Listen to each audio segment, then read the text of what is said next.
It is overtime here again at Old Favorite Friday, and I have Dirty Bastard by Founders. Founders is a Michigan brewery. As anyone who's been watching this for almost 4 years now doing these know, I talk about my Michigan breweries all the time. Founders is a great brewery that is making beer for a very long time, and this is a beer that they credit with saving the brewery. If you actually go to their website, you can see that Founders was doing a lot of great beers back in the day, but they really came into their own when they started kind of going a little bit over the top and doing more big, bold flavors.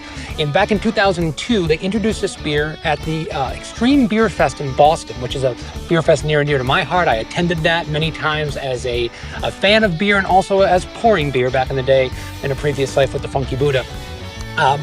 So I know that beer fest very well, and I can see why this beer did so well back in the day. This is a Scotch Ale. This is a style of beer that I don't see enough anymore.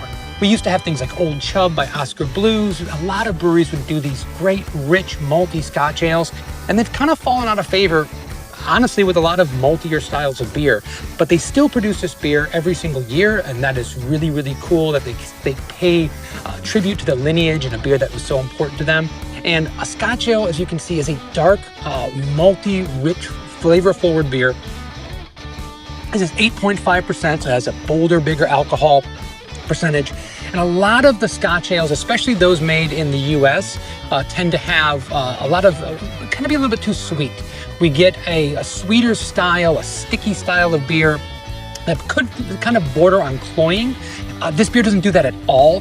This beer is rounded out with these great roasted malts, these earthy flavors from the hops, but you still get the molasses, you still get the dark fruits, you still get brown sugar, you still get all those subtle notes that round the beer out. So it's balanced kind of perfectly, and at 8.5%, you don't feel the burn at all. It's just really drinkable for a beer that's that dark, that full flavored, and high in alcohol, and you can, I mean, for the lack of a term, you can put these away pretty quickly, which is both a good thing. It's a blessing and a curse, quite frankly. But Dirty Bastard is a fantastic beer. They do a version of this, or at least they used to, called Backwoods Bastard, which I was very highly sought after back in the day. But even a beer like this used to go really well in like the trade market when this beer was first released, and people were kind of fervent for these beers and trying to get their hands on these rare beers from all over the country. Talking about the food and beer pairings here, you can't go wrong with barbecue when it comes to this. Those molasses flavors, like the slight hint of smoke that is in this beer, which isn't overwhelming, is amplified by barbecue. So you can go with like a pork with this, like a dry rub, or you can go with like a pulled pork sandwich with a kind of a sweeter, tangy barbecue sauce.